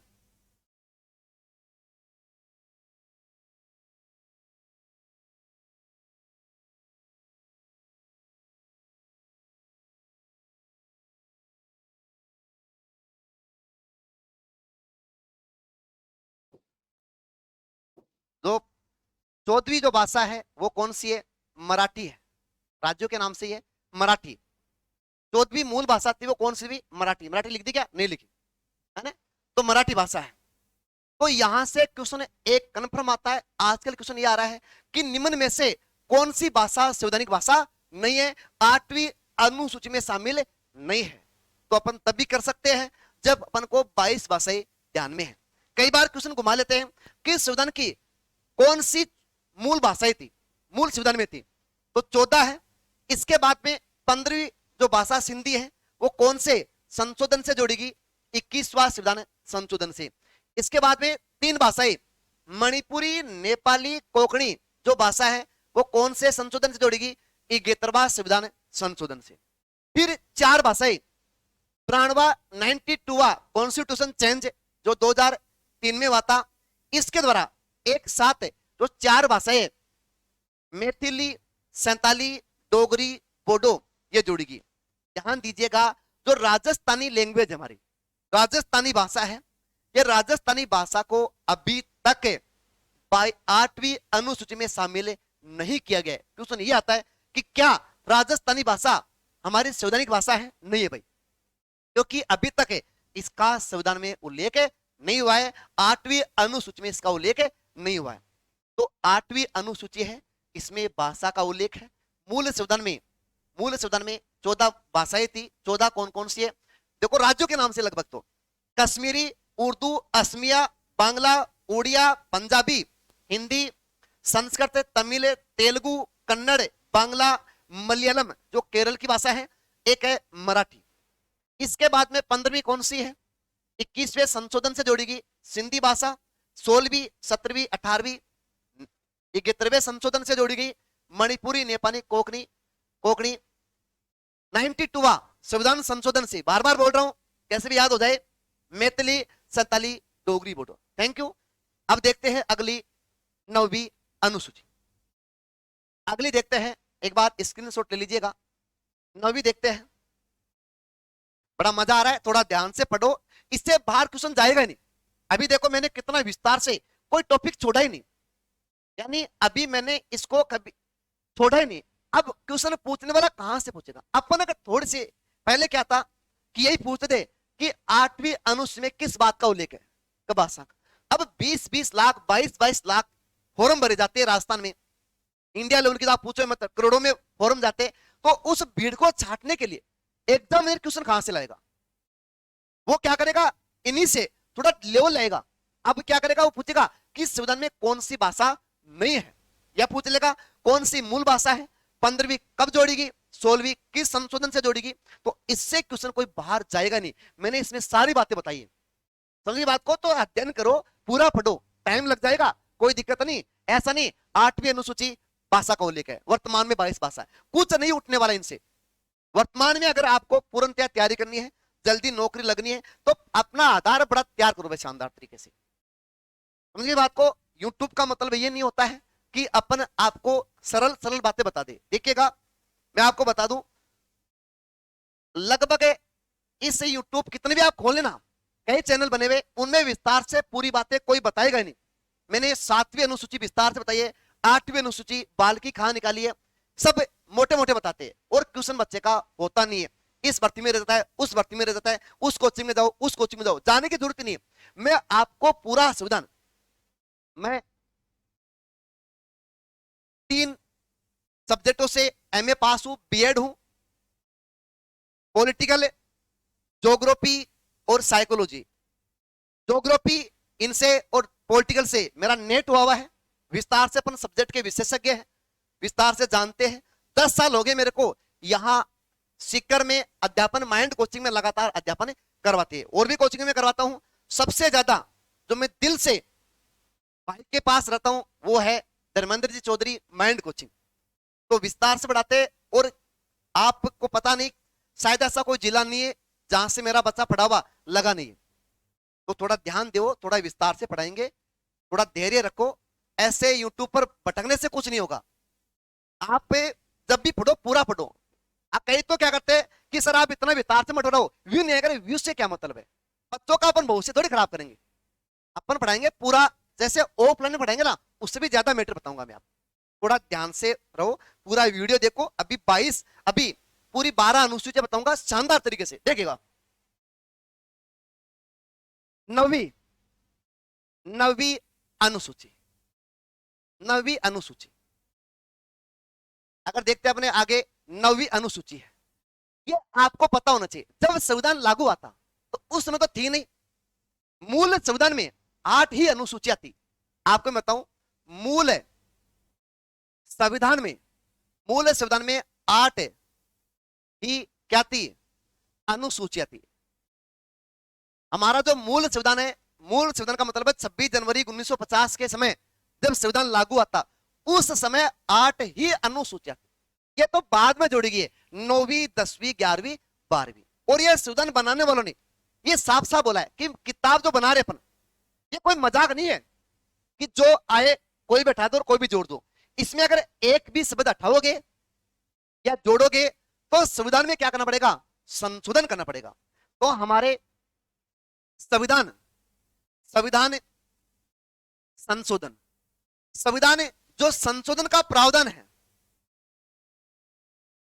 हमारा संविधान बनाने वालों ने जो संविधान संशोधन का प्रावधान किया है, ये खुद की तो उपज नहीं थी, उन्होंने दक्षिणी अफ्रीका से कॉन्सेप्ट लिया है संविधान में। उन्होंने कि हम जो बना रहे अब तक तो पर्याप्त है, परंतु आने वाले समय में जनसंख्या बढ़ेगी, विस्तार होगा, तो हो सकता है ये संविधान वहां पर थोड़ा कामयाब ना हो, तो इसमें आवश्यकता के अकॉर्डिंग, समय के अकॉर्डिंग क्या कर लेंगे, इसमें भविष्य में संसद है, राज्यों की अनुमति से क्या किया जाएगा? संशोधन कर लिया जाएगा। तो संविधान संशोधन का प्रावधान है, इसका प्रावधान भारतीय संविधान में कहां से लिया गया है? दक्षिणी अफ्रीका से लिया गया। साथ साथ बताते रहे, दक्षिणी अफ्रीका से लिया, पूरे मनोयोग से पढ़ो। संविधान संशोधन का प्रावधान है वो कहां से लिया है? दक्षिणी अफ्रीका से। और संविधान बनाने वालों ने एक अनुच्छेद डाला है, एक आर्टिकल डाला है। अनुच्छेद कौन सा है? 368। 368 के द्वारा संविधान में क्या होता है? संशोधन है। और संशोधन है वो कौन कर सकती है? कौन कर सकती है? संसद करती है। कौन करती है? संविधान में संशोधन की शक्ति है वो साधारण बिल से, विशेष बहुमत से, राज्यों की अनुमति से, अगर राज्यों का हित हो तो, सामान्य अगर हित है तो संसद, लोकसभा, राज्यसभा से, इसमें यहां संशोधन किया जाता है। तो जो 9वीं अनुसूची जोड़ी गई है वो कौन से संविधान संशोधन से जोड़ी गई? तो देखिएगा, ये प्रथम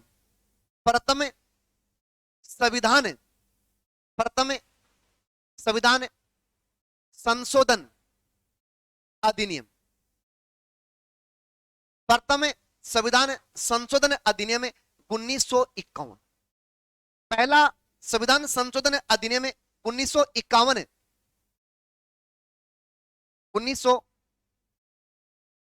के द्वारा 1951 के द्वारा ये जुड़ी गई है। यानी 50 में संविधान लागू होता है और 51 में अगले वर्ष है।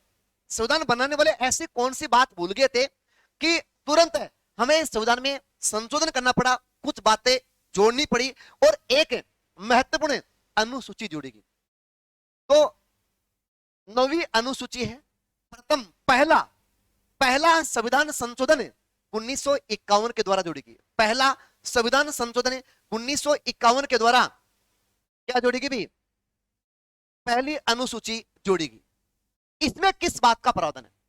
जो 9वीं अनुसूची है इसमें संपत्ति अधिग्रहण, इसमें संपत्ति अधिग्रहण का क्या है? प्रावधान है। इसमें संपत्ति अधिग्रहण का प्रावधान है और इस 9वीं अनुसूची में कुल 284 विषय है। इस 9वीं अनुसूची में कुल 284 विषय है। इसमें भूमि अधिग्रहण का प्रावधान है। संपत्ति अधिग्रहण, भूमि अधिग्रहण, मुख्यतः भूमि अधिग्रहण, संपत्ति ग्रहण जैसे 284 विषयों का प्रावधान है। और इसमें यह भी कह दिया कि जो विषय 9वीं अनुसूची में डाला जाएगा उसे चुनौती नहीं दी, उसे न्यायालय में चुनौती नहीं, उसमें न्यायालय में चुनौती नहीं दी जा सकती। यानी 9वीं अनुसूची में जो भी विषय डाले जाएंगे उसमें न्यायालय में चुनौती नहीं दी जा सकती। हाईकोर्ट, सुप्रीम कोर्ट में चैलेंज नहीं किया जा सकता। ये तो गड़बड़ है, ऐसे तो कोई भी बात डाल दोगे। तो अगर देखिएगा अनुच्छेद पोस्ट है, अनुच्छेद 31 है जो ख है, अनुच्छेद 31 ख में जो आरक्षण का प्रावधान है, ये आरक्षण भी किसमें आता है? 9वीं अनुसूची में आता है।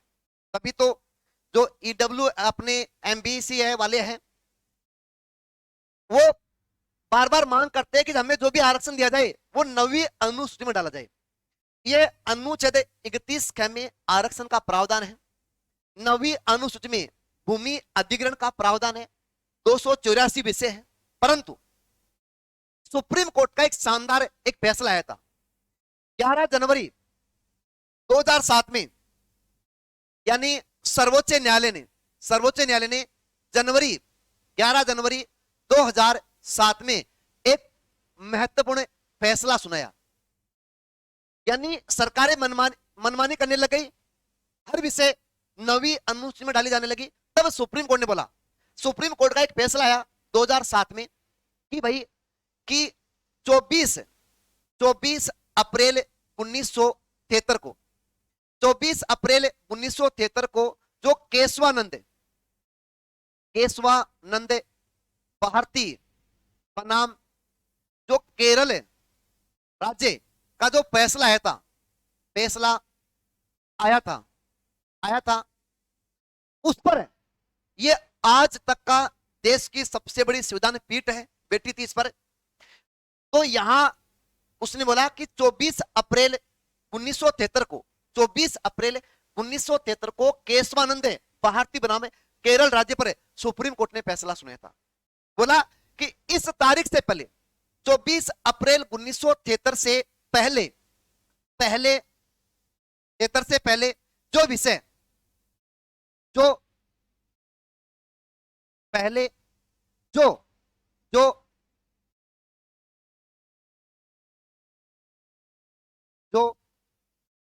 विषय इस अनुसूची में आते हैं उनको चुनौती नहीं दी जा सकती। परंतु 24 अप्रैल 1973 के बाद 24 अप्रैल 1973 के बाद जो विषय 9वीं अनुसूची में डाले जाते हैं उनको न्यायालय में चुनौती दी जा सकती है।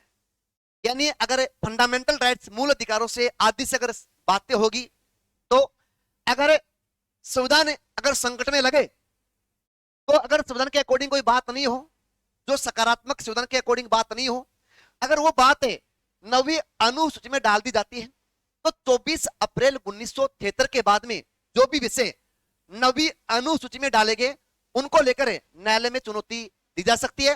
और इस तारीख से पहले जो विषय डालते वो डाल दिए, उन पर कोई चुनौती नहीं दी जा सकती। मामला सुप्रीम कोर्ट, हाई कोर्ट में नहीं जाएगा।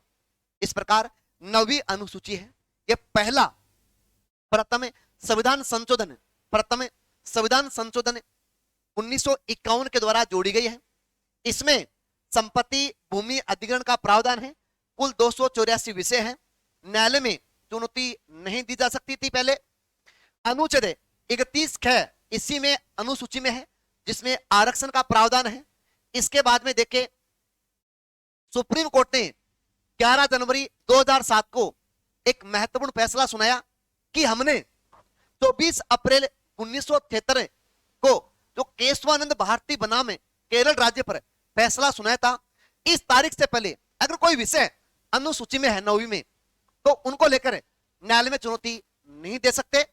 इस तारीख के बाद में अगर कोई विषय डाला गया है तो 9वीं अनुसूची में चुनौती दी जा सकती है। राइट, यह है 9वीं अनुसूची। अब देखते हैं 10वीं अनुसूची। अभी लगभग और ध्यान दो विस्तार से। 10वीं अनुसूची 10वीं अनुसूची 10वीं अनुसूची, पहली बात तो यह मूल संविधान में नहीं थी, बाद में जोड़ी गई है। अगर बाद में जोड़ी है तो जरूर है, कोई संशोधन हुआ है तो ध्यान दीजिएगा। 52वां, कौन सा? 52वां संविधान संशोधन, 52वां संविधान संशोधन अधिनियम, 52वां संविधान संशोधन अधिनियम 1985। प्रधानमंत्री राजीव गांधी के समय 52वां संविधान संशोधन अधिनियम 1985 के द्वारा ये जो 10वीं अनुसूची है वो क्या की गई? जोड़ी गई थी। इस 10वीं अनुसूची में किस बात का प्रावधान? इसमें दल बदल का प्रावधान है। दल बदल का क्या है भाई? प्रावधान है। पहले क्या था कि कोई मान लो कांग्रेस पार्टी से चुनाव लड़ता है, सांसद बनता है, वो बाद में वो बीजेपी ज्वाइन कर लेता है या दूसरा दल ज्वाइन कर लेता है, या कोई बीजेपी से बना और वो जीतने के बाद में दूसरे दल में चला गया, तो इससे पहले कोई प्रावधान ही नहीं था। तो सभी दलों ने बैठकर एक निर्णय लिया कि ये तो गलत है। तो 52वां संविधान संशोधन हुआ 85 में, राजीव गांधी के समय करवाया गया, और इसमें बताया गया कि बिना राजनीतिक दल से कोई भी जनप्रतिनिधि है, अगर वह किसी दल से जनप्रतिनिधि बनता है, सांसद विधायक बनता है, तो वह बिना उस दल की अनुमति से दूसरे दल में नहीं जा सकता। अगर जाएगा तो उसकी सदस्यता रद्द की जा सकती है। 1/3 जा सकते हो, बात अलग है। तो दल बदल का उल्लंघन हुआ है या नहीं, इस बात का निर्णय कौन करेगा? यह महत्वपूर्ण क्वेश्चन है। अगर केंद्र में अगर बात करें केंद्र सरकार में अगर दल बदल का उल्लंघन हुआ है, अगर कोई सांसद एक दल को छोड़कर दूसरे दल में चला गया, तो इसका उल्लंघन हुआ या नहीं, इस बात का निर्णय राष्ट्रपति करेगा या प्रधानमंत्री करेगा या उपराष्ट्रपति करेगा या लोकसभा अध्यक्ष से करेगा। बार बार क्वेश्चन आ रहा है। तो केंद्र में अगर दल बदल का उल्लंघन हुआ या नहीं, इस बात को प्रमाणित करने का अधिकार है, वो किसके पास है? लोकसभा अध्यक्ष के पास। लोकसभा अध्यक्ष के पास है। राज्यों में दल बदल का उल्लंघन हुआ या नहीं, राज्य में दल बदल का उल्लंघन हुआ या नहीं, इस बात को प्रमाणित करने का अधिकार है, वो किसके पास है? विधानसभा अध्यक्ष के पास। विधानसभा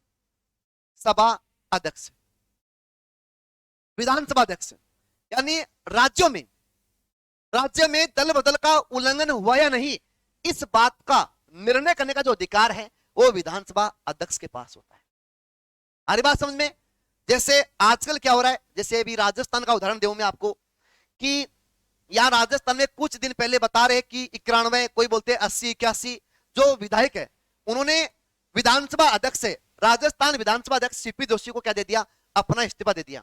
लगभग 2-3 महीने तक है विधानसभा अध्यक्ष ने इस इस्तीफे को स्वीकार नहीं किया। स्वीकार करना या नहीं करना यह काम किसका है? विधानसभा अध्यक्ष का।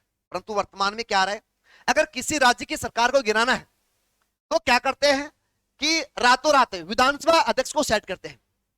पहले विधानसभा अध्यक्ष है, इससे इस्तीफा दिलाते हैं, यह इस्तीफा देकर गायब हो जाता है। फिर उस जिस दल की सरकार चल रही है बेचारे की, उस दल से 10, 15, 100, 250, 60 50, 60, 20, 30 जैसे भी हो, उन सांसदों को, विधायकों को वो लेकर दूसरी दल है वो भग जाता है। फिर क्या करते हैं, अगर उनको लेकर भग गया तो उनकी सदस्यता रद्द कौन करेगा? तो रद्द करने वाला विधानसभा अध्यक्ष था, वो तो पहले क्या हो चुका है, इस्तीफा दे चुका है। अब क्या करते हैं, वो एक एक डेढ़ महीने गायब रहते हैं। अब राज्यपाल बोलता है कि आप बहुमत सिद्ध करो राज्य में, क्या खाक सिद्ध करेगा वो? समझ गए बात को? क्योंकि ये कुटाराघात है लोकतंत्र का, यहां पर थोड़ी हत्या होती है। निर्वाचित सरकार है, बहुमत की सरकार है, वो इस प्रकार गिरा दी जाती है। ये ऐसे खूब उदाहरण है, कई बार अभी हाल ही में ऐसा हुआ भी है, पहले भी हुआ था। तो ये गलत चीजें हैं। तो यहां वर्तमान में 1/3 से दूसरे दल में रातों रात भग जाते हैं पैसे लेके, कैसे भी। ये बात गलत है, ऐसा नहीं होना चाहिए। इससे लोकतंत्र का कुठाराघात है, लोकतंत्र गर्त में जाता है, हमारे विकेंद्रीकरण की भावना है वो थोड़ी गड़बड़ा जाती है इसमें, राइट। तो 10वीं अनुसूची है, इसमें नॉर्मल है, पहले नहीं थी, बाद में जोड़ी गई है। तो 52वां संविधान संशोधन से 1985 में जोड़ी गई है। ये भी पूछ लेते हैं कौन सी सरकार थी, तो राजीव गांधी की सरकार थी, प्रधानमंत्री राजीव गांधी हुआ करते थे। इसमें दल बदल का प्रावधान है। अब मोस्ट बात यह है, आगे पढ़ाऊंगा, जब लोकसभा पढ़ाऊंगा तो विस्तार से बताऊंगा कि दल बदल में क्या क्या आते हैं, सारी विस्तार से। दल बदल का उल्लंघन हुआ या नहीं, इस बात को प्रमाणित करने का अधिकार है वो केवल और केवल लोकसभा अध्यक्ष के पास। राज्यों में दल बदल का उल्लंघन हुआ या नहीं, इस बात को प्रमाणित करने का अधिकार है वो विधानसभा अध्यक्ष के पास। इस प्रकार 10वीं जो अनुसूची है इसमें दल बदल का प्रावधान है। अब देखते हैं 11वीं अनुसूची, सबसे महत्वपूर्ण है 11वीं अनुसूची। 11वीं अनुसूची, आज पूरी 12 अनुसूची करवाएंगे, थोड़ा बने रहे हमारे साथ। 11वीं अनुसूची, पर यह बता रहा हूं इसके बाद में आपको जिंदगी में अनुसूची दोबारा पढ़ने की आवश्यकता ही नहीं, यहीं से करवा रहा हूं सारा। 11वीं अनुसूची, तो देखिए पहली बात, ये मूल संविधान में तो नहीं थी भाई, जब संविधान लागू हुआ था तो उस समय तो 8 ही थी, बाद में जुड़ी गई है। और मैंने बताया कि संविधान में कोई भी बात जोड़ो या घटाओ, उसके लिए क्या करना पड़ता है, संविधान में संशोधन करना पड़ता है। तो ये कौन से संविधान संशोधन से 11वीं अनुसूची जुड़ेगी? तो 11वीं अनुसूची है, यह है संविधान में 73वां संविधान, 73वां संविधान संशोधन अधिनियम, 73वां संविधान संशोधन अधिनियम 1992 के द्वारा, 73वां संविधान संशोधन 1992 के द्वारा ये 11वीं अनुसूची जोड़ी। प्रधानमंत्री पीवी नरसिंह राव हुआ करते थे, तो उस समय यहां 73वां संविधान संशोधन के द्वारा 11वीं अनुसूची जोड़ी गई।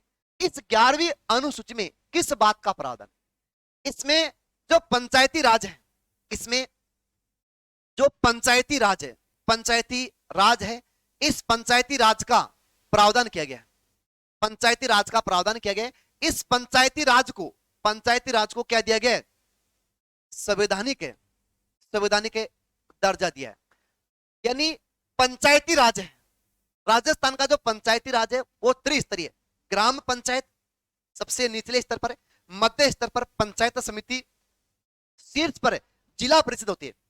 तो त्रिस्तरीय जो राजस्थान में पंचायती राज है, अलग अलग राज्यों में अलग अलग होता है।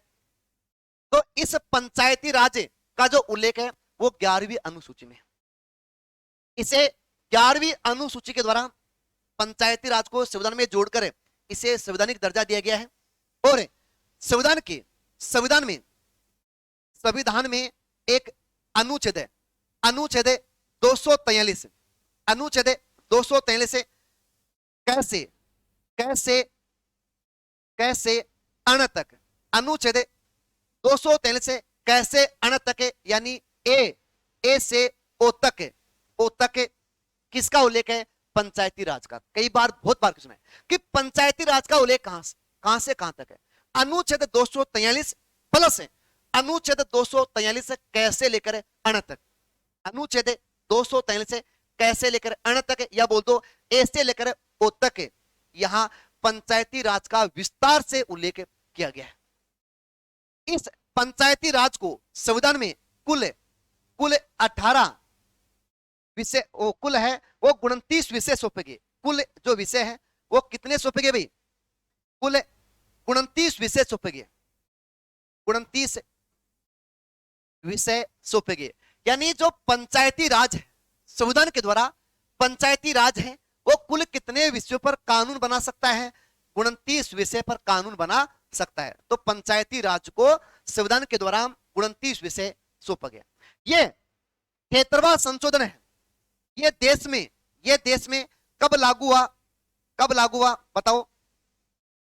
24 अप्रैल 1993 को, 24 अप्रैल 1993 को 73वां संविधान संशोधन है, ये लागू हो गया। यानी पंचायती राज को जो संवैधानिक दर्जा है, ये कब लागू हुआ देश में? 24 अप्रैल को। इसी कारण इस 24 अप्रैल को क्या मनाते? पंचायती राज दिवस। पंचायती राज दिवस, पंचायती राज दिवस है कब मनाते हैं? 24 अप्रैल को। क्यों? क्योंकि 24 अप्रैल 1993 को इस दिन 73वां संशोधन लागू हुआ था और पंचायती राज को संवैधानिक दर्जा दिया गया था।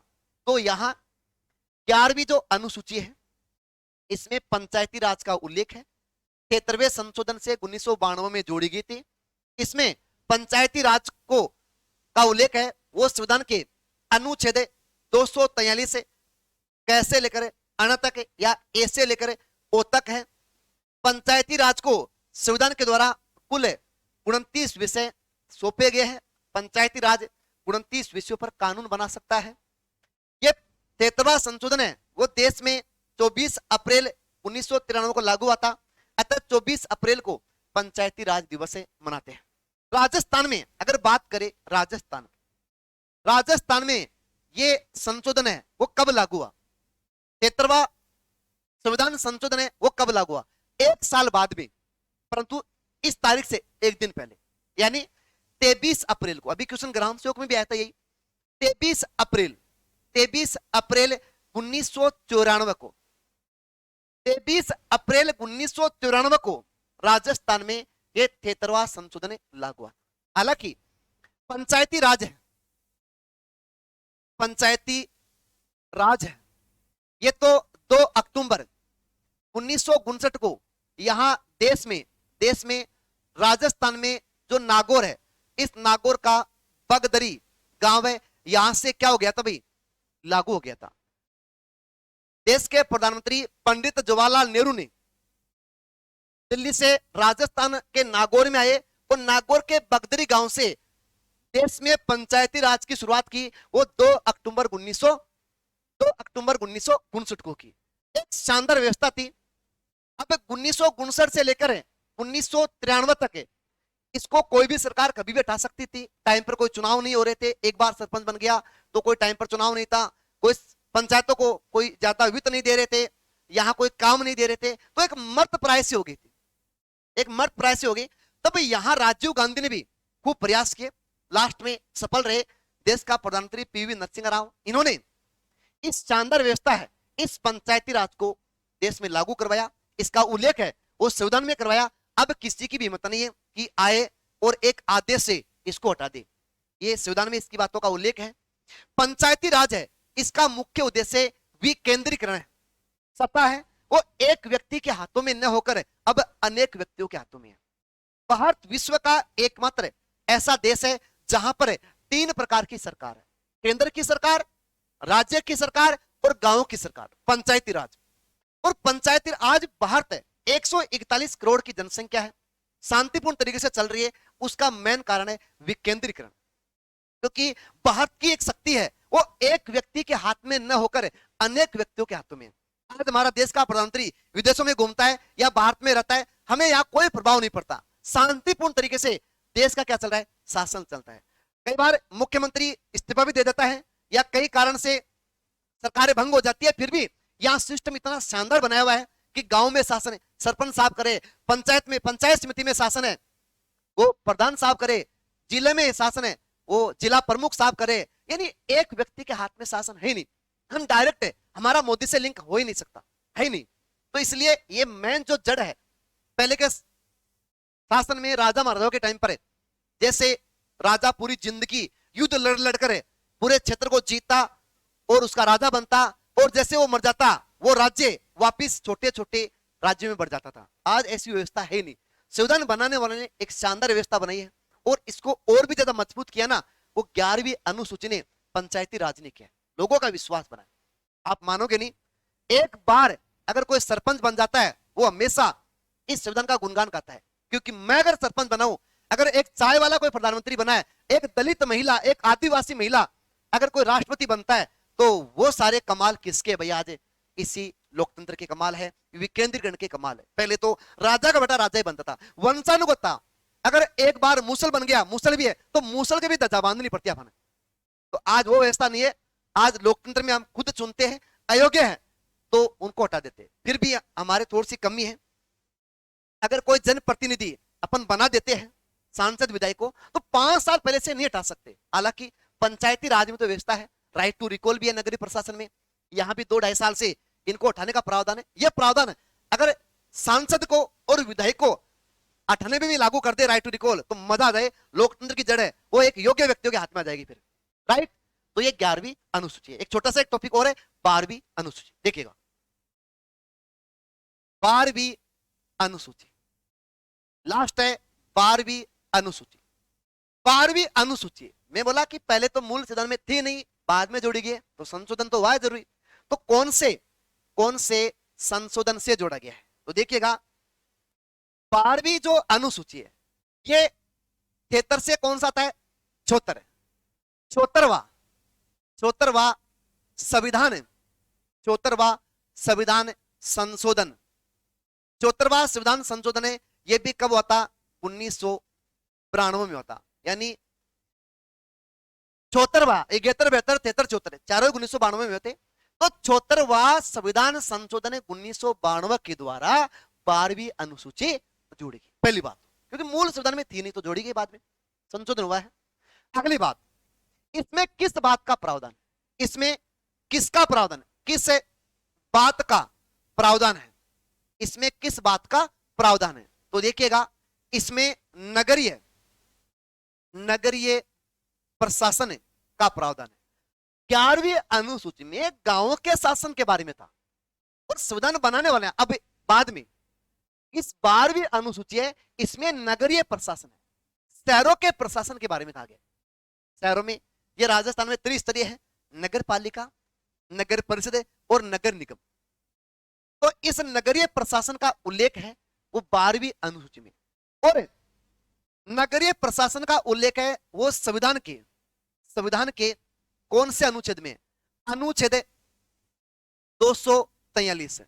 अनुच्छेद 243 से कैसे लेकर आने, इससे आगे तैसे, अनुच्छेद 243 से तय से यह 6 तक, यानी पी से जेड जी तक बहुत मोस्ट है। नगरीय प्रशासन का उल्लेख है वो अनुच्छेद 243 से तय से यह 6 तक, या इंग्लिश में पूछ लेता है पी से जेड जी तक। पी से जेड जी तक किसका उल्लेख है? नगरीय प्रशासन का उल्लेख है। नगरीय प्रशासन का उल्लेख है वो संविधान के अनुच्छेद 243 से तय से यह 6, यह के बाद में यह ऐसे यह 6 तक है। पी से जेड जी तक, Z A Z B Z C Z G तक है। इसके बाद में इस नगरीय प्रशासन को संविधान के द्वारा कुल कितने विषय सौंपे गए? ये 18 विषय सौंपे गए। यानी नगरीय प्रशासन है वो कुल कितने विषयों पर है, शक्तियों पर है, कानून बना सकता है? 18 विषयों पर कानून बना सकता है। नगरीय प्रशासन है, पंचायती राज को 29 विषय सौंपे गए और नगरीय प्रशासन को 18 विषय सौंपे गए, राइट। 74वां संविधान संशोधन है, यह देश में कब लागू हुआ? 1 जून 1993 को यह देश में क्या हुआ था? देश में क्या हुआ? लागू हुआ। 1 जून 1993 को 74वां संविधान संशोधन है, यह देश में लागू हुआ। अर्थात अब जो नगरीय प्रशासन है इसका भी उल्लेख है वो कहां कर दिया? संविधान में। चेयरमैन साहब है, पार्षद है, सभापति है, जो मेयर है, इन सब का उल्लेख है वो कहां कर दिया भाई? संविधान में कर दिया गया 12वीं अनुसूची में। Thank you. इस प्रकार हमारे संविधान में 12 अनुसूचियां हैं जब मैं पंचायती राज पढ़ाऊंगा तो स्थानीय स्वशासन में बड़े विस्तार से अनुच्छेद 243 है, इसके सभी बातें विस्तार से अपन पढ़ेंगे। तो आप बार बार इस वीडियो को देखिएगा, अपने बैठ के नोट्स बनाएगा। अगर विस्तार से और भी ज्यादा पढ़ना है तो हमारा एक महत्वपूर्ण प्लेटफॉर्म है माइंड कोचिंग सीकर। आओ ऑफलाइन बड़े विस्तार से शानदार तरीके से आपका आधार बनाएंगे। अगर आप यहां नहीं आ सकते तो आप घर बैठे आराम से ये विस्तार से पढ़ो, इससे भी ज्यादा डीपली शानदार अपन अगला टॉपिक लेकर आऊंगा अगले टाइम पर, जब भी अपनी क्लास होगी अगले दिन। तो आप लगातार बने रहेगा, शानदार तरीके से देखो, पूरे अपने हाथों से नोट्स बना लो, क्योंकि अपने हाथों से बनाए गए नोट्स है वो इस दुनिया में सबसे बड़े नोट्स होते हैं। तो आप किसी भी कोचिंग के नोट्स खरीद लेना, वो नोट्स होते हैं, अगर जो बंदा हाथों से लिखता है, बोर्ड पर समझता है, सुनता है, वही सबसे बड़े नोट्स होते हैं और वही जिंदगी में काम आते। तो तब तक के लिए धन्यवाद। जय हिंद, जय भारत। थैंक यू भाई।